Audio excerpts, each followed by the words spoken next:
Makanya kalau orang-orang Kristen, mari kita pahami, belajar pada Alkitab. Karena iblis juga memakai ayat Alkitab untuk mencoba Yesus. Dan cara yang sama dipakai Bang Juma untuk menggugurkan iman kita. Oke, saya tanggapi ya. Jadi, boleh ya Bang? Saya tidak sampai 10 menit. Ya, namun sebelumnya saya ingin menyapa sahabat-sahabat saya yang lagi nonton bareng di Perdos Unhas Antang. Sehat selalu sahabat di sana, selamat berjuang.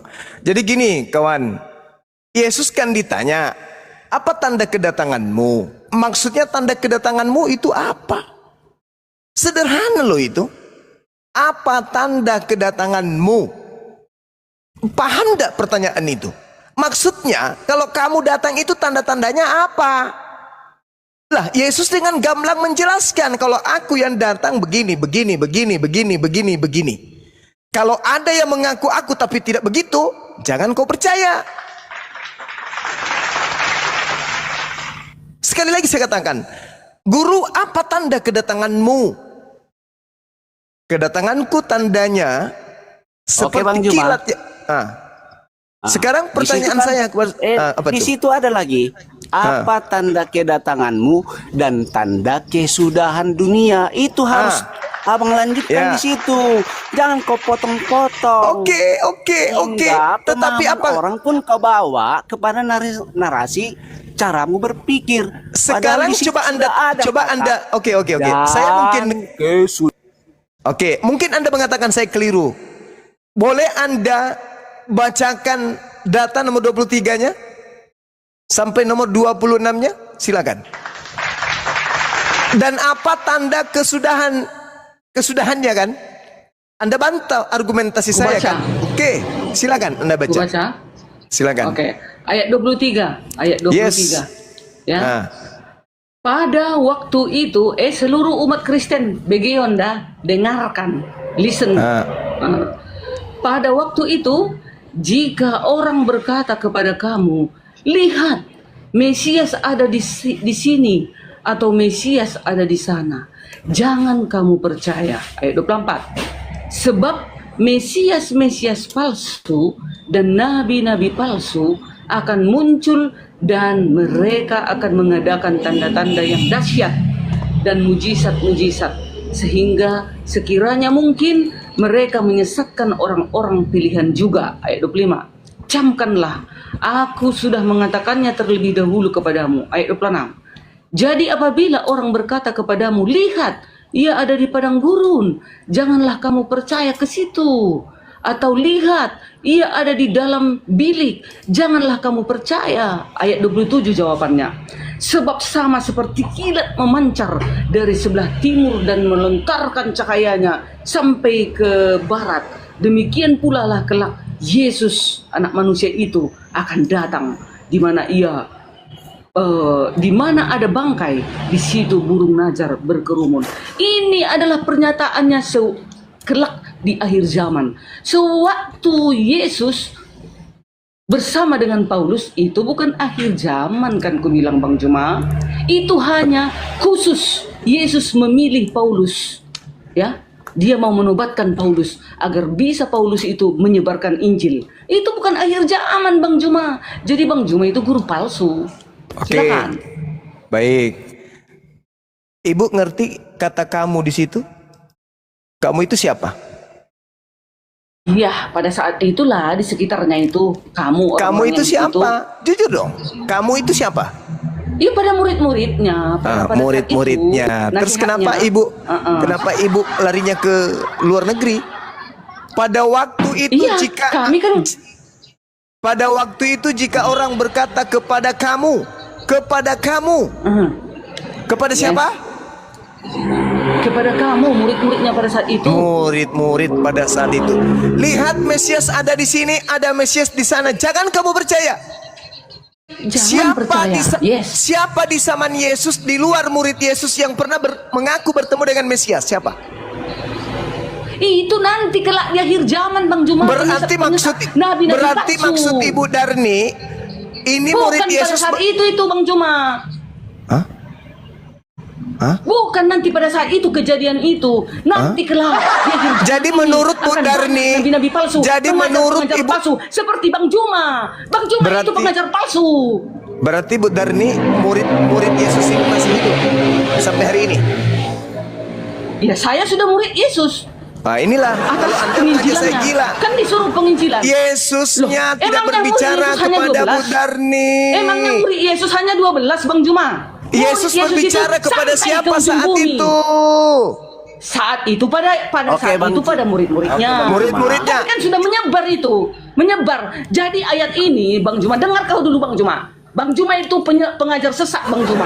Ini ayat ini untuk kelak di akhir zaman. Astagfirullahaladzim, Ini ya Allah ya kedatangannya Karim. kedua kali. Belum datang Yesus kedua kali Bang Juma. Belum. Iya. Belum yang ada Yesus datang sama Paulus. Yesus belum datang Bang Juma. Itu belum kedatangannya di akhir zaman. Sewaktu sama Saya Paulus. ulang lagi. Jadi jangan Bang Juma memutarbalikkan Alkitab. Saya ulang lagi. Kata Yesus Oke, Bang kepada Juma. saya Juma. tanggapi dulu. Bu Darni ini harus diajari, otaknya lagi bengkok. Pada waktu itu jika orang berkata kepada kamu, bukan berkata kepada Bu Darni, berkata kepada kamu. Orang itu berkata kepada kamu bahwa dia bertemu Mesias di padang gurun. Pertanyaan saya, siapa pada masa itu yang datang kepada murid Yesus mengaku bertemu dengan Yesus di padang gurun? Siapa? Kok larinya ke Bang Suma? Memang Bang Suma sesama dengan murid Yesus. Yang dimaksud Siapa, di sini adalah orang yang sesama dengan murid Yesus, yang datang kepada murid Yesus mengaku bertemu dengan Yesus di padang gurun. Pertanyaan saya, siapa yang datang kepada murid Yesus menggenapi ini? Bang Suma atau Paulus? Bang Juma, udah Loh. berapa kali disampaikan? Matius 24 dan 25 itu konteksnya khotbah tentang akhir zaman. Astagfirullahaladzim, ya Allah ya Karim. Waduh. Cuma khotbah betul. Betul. Izinkan Aduh. saya menjelaskan. Izinkan saya. Abang jelaskan, Abang Penjelasanmu cuma tidak udah beriman bengkok, Alkitab apaan mau ini loh. diizinkan? Izinkan saya Penjelasanmu, menjelaskan. kamu Izinkan memaksakan saya. Masa yang narasimu. seperti Dengar Tolong- dulu. Kamu tolong memaksa dengarkan saya. Bang Juma. Coba satu-satu. Anda yang sebentar. memaksakan, bukan saya. Anda yang memaksakan. Yesus menasihati muridnya, bukan menasihati kalian. Penumpang gelap, serigala berbulu domba. Bukan kalian yang dinasihati Yesus. Yesus menasihati muridnya. Pada waktu itu jika orang berkata kepada kamu, lihat Mesias ada di sini, lihat Mesias ada di sana, jangan kamu percaya. Ada enggak orang yang datang kepada mereka mengaku bertemu dengan Mesias? Ada. Siapa namanya? Paulus. Jangan kau percaya, sebab tanda kedatanganku itu adalah matahari gelap, bulan tak bercahaya, bintang berjatuhan, kuasa langit berguncang, aku nampak di tengah langit, semua manusia meratam, seluruh bangsa akan melihatku. Dan kalau Oke, aku sekarang. datang, sabar. Dan kalau aku datang dengan tanda-tanda itu, maka itulah tanda kesudahan akhir hidup dunia ini. Andai Oke. saja, dengar dulu, oke. Udah. Dengarkan dulu Balang, dengar. Andai saja Yesus datang yang kepada Paulus, maka itu hari itu jugalah kiamat. Hari itu jugalah tanda akhir zaman. Tapi karena yang datang kepada Paulus itu bukan Yesus, maka tidak terjadi kiamat. Makanya dia mengatakan, jadi kalau ada orang yang datang kepadamu bertemu dengan Mesias, jangan kau percaya. Sebab nanti saya datang kalau sudah akhir zaman. Jadi yang datang itu bukan aku. Itu kan narasimu aja Bang Juma. Itu ucapan Yesus, Pak. Sekarang gini. Bang, kalau berani sama Edis, Bang. Itu ucapan Yesus. Murid Yesus sendiri pun menerima Rasul Paulus kok. Gak ada pertentangan di dalam hal. Di mana murid Yesus menerima Paulus? Di mana? Iya menerima. Di mana? Baca saja Kisah Paras, tapi udah tahu tentang Di mana? Alkitab Di kami. mana? Di mana? Di mana? Tapi kan sudah tahu Alkitab Kalau kami. Anda membaca Anda kan Kisah sudah Para bilang Rasul kepada 21, jangan bohong di sini, jangan bohong. Kalau Anda membaca Kisah Para Rasul 21 nomor 15 sampai nomor 26, Anda akan lihat bagaimana Paulus bertobat dari mengajarkan agama Kristen. Kalau Bang Juma baca Kisah Rasul pasal 15, maka Bang Juma akan lihat Oke, saya baca. sama Rasul Paulus. Oke, saya baca. Saya baca. Kisah Para Rasul 15 nomor berapa? Nomor berapa? Kisah Rasul Nomor pasal berapa? Nomor berapa? Kisah Rasul pasal 15. Nomor berapa? Nomor doi baca aja. Baca saja, Bang. Ya jangan tapi abang Nomor abang sudah berapa? mengaku Nomor bahwa berapa? abang tahu Nomor tentang Alkitab berapa? kami. Nomor berapa? Nomor berapa? Bacalah mulai dari ayat 1 sampai selesai. Nenekmu kiper. Itulah kau Enggak apa-apa penyesat. nenekku kiper daripada mulutmu doer. Lah, biar doa yang penting yang saya sampaikan kebenaran daripada kau Kebenaran menurut pemikiranmu. Lalu menurut menurut siapa? Alkitab, Pemikiran ya lo, salah. pemikiran lo. Jadi harus menurut pemikiran lo, penyembah Kristus palsu. Harus pemikiran lo. Nenek lu kiper. Jelas-jelas itu nasihat Yesus untuk Bani Israel kok. Jangan kau percaya kalau ada orang bertemu dengan aku mengaku itu bukan aku. Sebab kalau aku yang datang disertai dengan tanda-tanda. Kalau tidak ada tanda-tanda itu jangan kau percaya.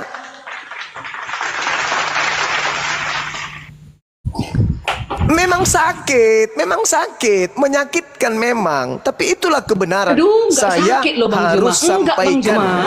Saya Kok harus sakit? sampaikan. Bagi orang Apa gila yang Abang memang tidak sampaikan, Dok? sakit. Kalau orang gila nggak Enggak, sakit, Abang itu karena udah sudah gila. tidak, karena Abang sudah gila, tidak Bang berfungsi Juma yang otaknya. gila. Karena tidak sudah berfungsi aku dulu, otaknya. aku Sekarang dulu, begini, Bang sekarang Juma. begini. Benar tidak Sewaktu Paulus datang Paulus- kepada murid Yesus mengaku bertemu dengan Yesus di padang gurun? Benar enggak? Iya. Menurut Iya, Yesus, datang, menurut bukan Yesus, sewaktu menurut Yesus datang Yesus, kepada Paulus, percaya atau Bang jangan Juma. percaya? Yang ini tadi Matius 24 Menurut itu, Yesus, Matius 24 percaya ayat 23 atau jangan sampai percaya? 28. Menurut itu Yesus nanti kelak di percaya akhir zaman, atau Bang jangan Juma. percaya? Menurut Yesus percaya Iya, atau jangan jangan percaya? Jangan percaya udah kepada selesai. nabi-nabi palsu dan Jangan pengajar-pengajar percaya, udah selesai. Percaya, Bang Juma, jangan percaya. Gitu maksudnya. Jangan percaya Paulus. Iya betul. Sama Gitu pengajar-pengajar dong. sesat. Jangan percaya, jadi bukan sama Paulus. menurut Paulus Bu itu Darni, langsung dipilih oleh Yesus. Bu Darni ini sudah akui jangan percaya kepada Paulus. Tepuk tangan untuk Bu Darni. Bukan kepada Paulus. Kepada pengajar dan nabi palsu. Kan itu Ya, itulah ayatnya, Paulus. Ayat 27. Dengar. Itulah Paulus. Paulus Mana bukan ada pengajar. pengajar palsu Paulus? Bukan. Loh, kalau Dia bukan adalah rasul yang pengajar, mulia. kalau bukan Dia pengajar, adalah rasul yang Bu Darni. suci. Sekarang saya tanya dengar. kepada Bu Darni. Dengar. Sekarang saya tanya. Melihat nabi siapa palsu, tunggu dulu Bang Juma. Melihat nabi palsu itu dari buahnya Bang Juma. Paulus Buahnya itu memanggil- tidak pernah mengawini banyak wanita. buahnya- Paulus itu setelah bertobat tidak pernah membunuh. Paulus itu setelah bertobat nggak pernah mencongkel mata orang. Paulus Sekarang itu setelah pertanyaan bertobat saya- nggak pernah dia berganti-ganti istri. Dan Paulus itu setelah bertobat nggak pernah dia menginginkan tahta. Dia itu Sekarang tulus pertanyaannya. penginjilan Bang Juma. Dia Sekarang- melangkah dulu tunggu Orang dulu. gila, orang gila, Tunggu, Bang turunkan Juma. ini, turunkan Diperbaiki dulu cepat, dirinya. turunkan cepat sebelum Bang mulut Juma, saya Bang kasar. Juma. Orang gila. Bang. Tanda-tanda Saya dari boleh buah. bertanya nggak, Bang?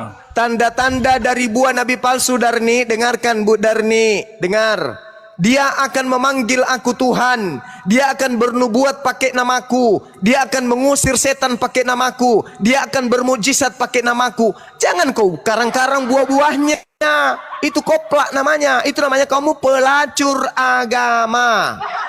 Kau lacurkan agamamu demi untuk mengajarkan kesesatan dan kesetanan. Yesus sendiri yang berkata dalam Matius 7 nomor 15 sampai nomor 23, tanda-tanda dari buah nabi palsu adalah: 1. Memanggil aku Tuhan. 2. Bernubuat pakai namaku. 3. Bermujizat pakai namaku. 4. mengusir setan pakai namaku. Baca itu Matius 7 nomor 15 sampai nomor 22, 23. Pertanyaannya orang pintar adalah, Pintar banget sih Juma di ini, mana pintar. buah-buah itu? Di mana buah-buah itu? Di Islam atau di Kristen?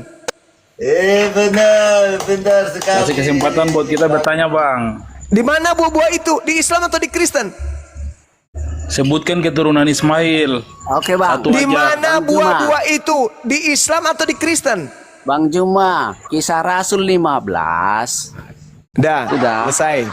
Malu Kisah kalian kan? Rasul. Malu Kisah kalian. Rasul. Malu kalian menjawab itu. Kenapa kalian malu? Karena seluruh tanda-tanda buah dari nabi palsu ada sama kalian. Yang memanggil Yesus Tuhan kalian, yang bernubuat pakai nama Yesus kalian, yang mengusir setan pakai nama Yesus kalian, yang bermujizat pakai nama Yesus juga kalian. Kalian mau kemana? Mau lari kemana kalian? Yang bertemu dengan Yesus Kristus di padang gurun adalah nabi dan rasul kalian Paulus. Kalian mau kemana? Mau lari kemana kalian?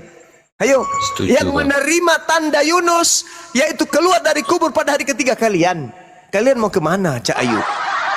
Toples, toplores, mau kemana kalian? Bersyukurlah ada orang seperti Bang Suma dan teman-temannya ini yang dengan sikap yang tegas mengajarkan isi Bible kalian yang kalian pelintir demi keimanan buta kalian itu. Saya bukan seorang pendeta, saya juga bukan pastor. Tapi saya siap mengajarkan kalian dengan jujur tanpa tendensi pulus perpuluhan. Kalau berani sama Semata-mata- Edis.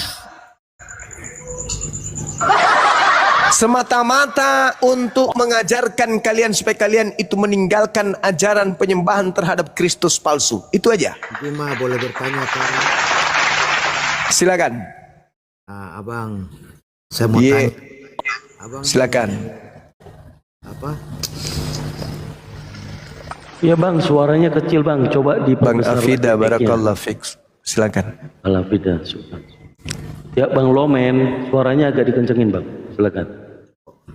Siap. Abang, saya mau tanya sedikit. Saya ini paling suka nonton abang punya siaran. Saya dari Kupang, NTT abang. Siap. Nah, kebetulan saya Nasrani, tapi saya srek sekali dengan abang. Suka dengar. Yang jadi beban dalam pikiran, setiap kali abang berdebat, saya akui bagus. Tetapi pingin yang saya tanya tuh di abang itu satu. Abang waktu abang pun kitab Al-Quran itu dikasih turun ke siapa? Nabi Itu Muhammad. kan di gua. Ya, Nabi Muhammad itu kan di Siap. gua. Ya. Itu ada saksi mata kah yang lihat? Oke, baik. Jadi kita berbicara mengenai saksi. Apa tujuan saksi? Untuk memperkuat kebenaran satu keadaan. Betul? Betul, Bang? Betul abangku. Oke. Satu kebenaran yang terjadi tanpa ada saksi, apakah berubah menjadi bukan kebenaran? Atau tetap saja benar?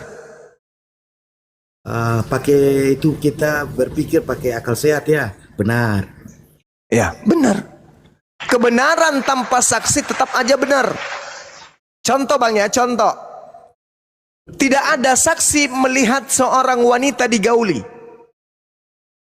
sama seorang laki-laki. Tapi kita bisa bersaksi bahwa wanita tersebut habis digauli, habis didatangi seorang laki-laki. Apa yang menjadi dasar pijakan kita bersaksi? Kita melihat perutnya membesar. Meskipun kita tidak melihat dengan mata kepala kita, wanita tersebut habis digagahi seorang laki-laki. Tetapi karena fakta sudah terpapar real, nyata, dia hamil. Dengan kata lain, demi Tuhan yang menciptakan kita pun kita rela dan ikhlas bersaksi, wanita ini pasti habis digagahi oleh seorang laki-laki. Begitulah Al-Quran. Kita nggak hadir pada zaman itu, tapi dengan adanya pola yang dibawa Al-Quran, kebenaran yang ada di dalamnya, maka tanpa melihat kejadian, kita bisa bersaksi bahwa beliau adalah nabi yang menerima wahyu dari langit. Beliau adalah utusan Tuhan yang menerima wahyu. Berbicara tentang kesaksian, saudara, Kalau sesuatu yang tidak benar memiliki banyak kesaksian-kesaksian. Misalnya, ada orang mengatakan aku ini adalah seorang jenderal. Saksinya ada 2.000 orang. Memang betul dia jenderal, memang betul dia jenderal, memang dia betul adalah jenderal. Tapi kalau ternyata pada dasarnya dia bukan jenderal, pertanyaan saya, apakah dia yang bukan jenderal tapi karena banyak yang bersaksi bahwa dia adalah jenderal, maka orang yang bukan jenderal ini bisa jadi jenderal? Jawab.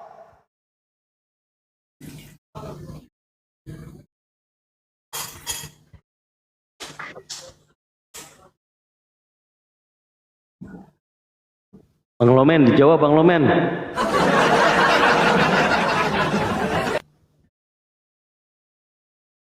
Siap, iya benar. Maksudnya benar jenderal?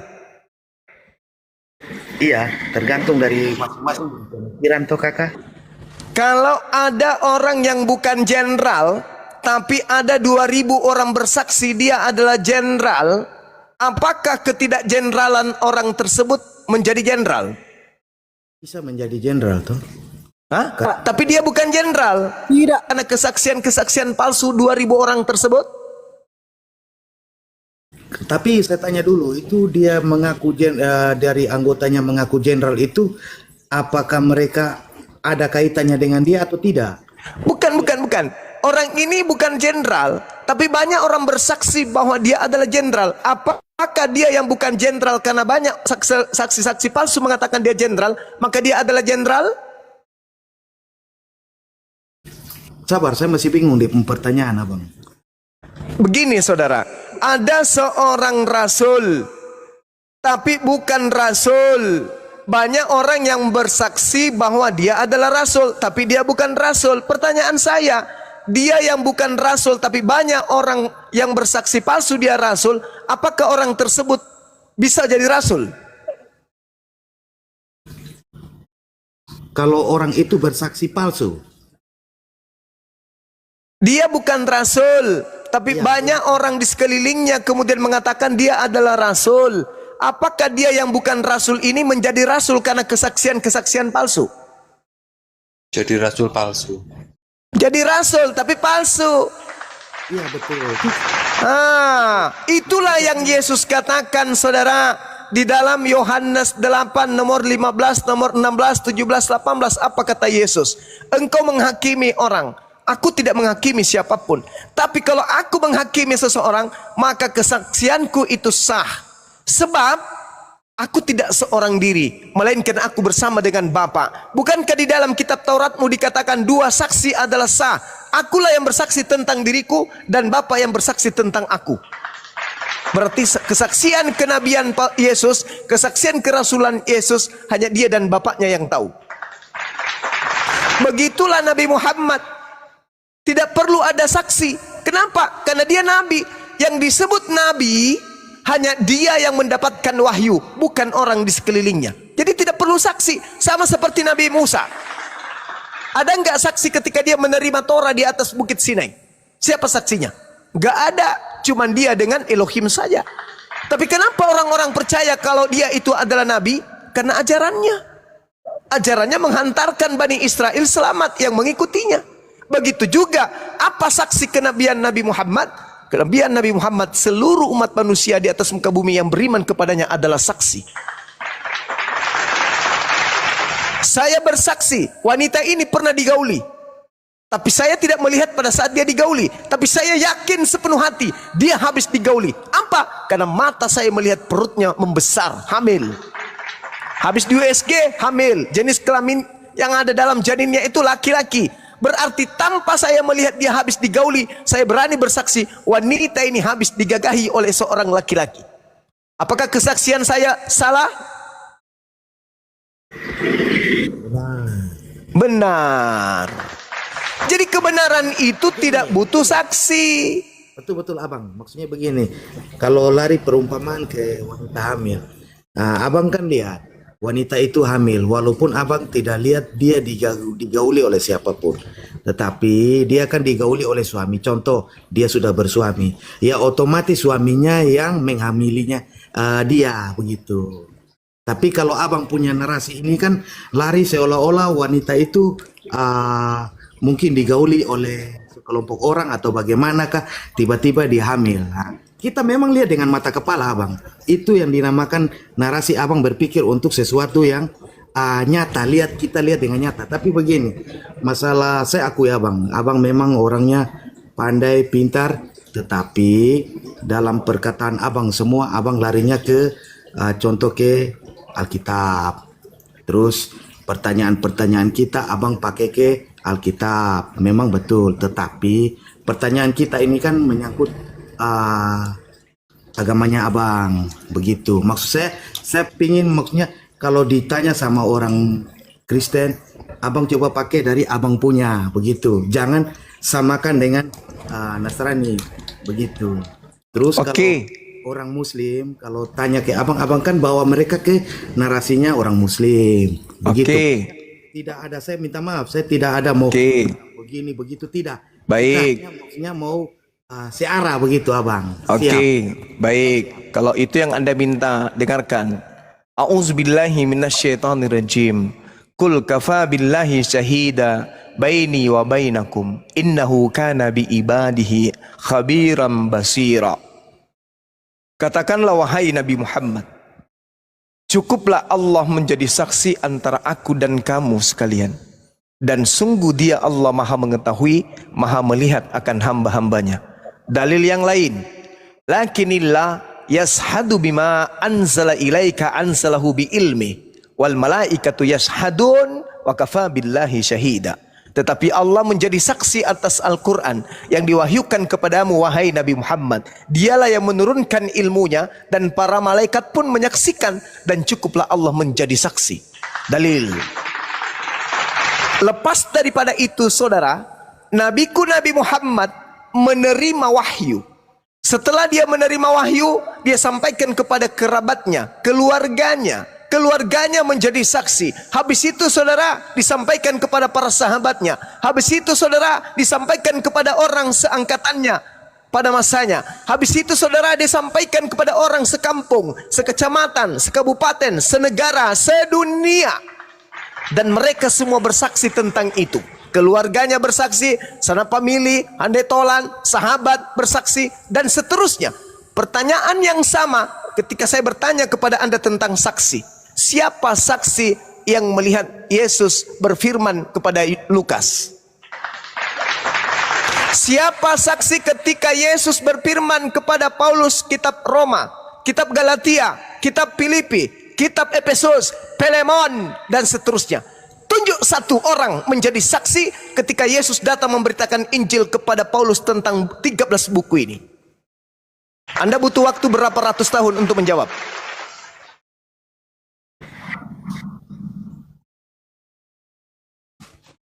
Aku menerima Injil bukan dari manusia tapi dari Yesus. Pertanyaan saya, siapa yang menjadi saksi ketika Yesus berfirman tentang kitab Roma? Roma begitu tebal. Berarti dia butuh berhari-hari, berbulan-bulan, atau bertahun-tahun. Pada saat Yesus muncul sekali aja di padang gurun, tidak mungkin pada hari itu juga Yesus mengajarkan 13 buku langsung kepada Paulus. Paulus bisa meleleh otaknya. Berarti dia butuh bertahun-tahun, berpuluh tahun untuk mengarang buku-buku ini. Pertanyaan saya, tolong tunjukkan siapa yang melihat Yesus datang kepada Paulus memberitakan buku Roma, buku Galatia, Filipi, Efesus. Tunjuk satu nama. Berapa puluh tahun, berapa ratus tahun Anda butuhkan untuk menjelaskan itu kepada saya? Silakan.